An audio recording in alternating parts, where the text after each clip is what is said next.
এক বালতি সিম তোলা ভাই যে পরিমাণ কষ্ট এই সিমের মাজরার ভিতরে আইসা বুঝতেছি। আমি আজকে 4 দিন ধরে কাম করতেছি যে মানে এক বালতি সিম তুলতে না হলেও কমসে কম আধা ঘন্টা 40 মিনিট লাগে।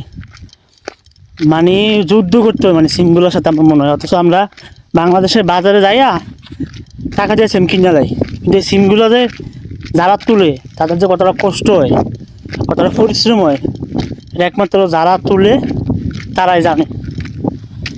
আসলে না আসলে বোঝা যায় না যে মাজরা কী জিনিস। সবাই বলে আর কি যে ভাই আমি মাজরায় যাবো গা, মাজরায় কাজ করে টিয়া তুলে যাবো গা দেশো। অনেকে চিন্তা ভাবনা এরকম, আমারও চিন্তা ভাবনা ছিল এরকম, কিন্তু এখন আমি বুঝতেছি ভাই যে মাজরা কতটা কঠিন। ধৈর্য ধরে আসি, দেখি আল্লাহ দুধ কতদিন লাগে। তারপর সবাই কেউ মাজরায় আসেন না ভাই, মাজরায় অনেক কষ্ট, সহ্য করতে পারলে আসেন।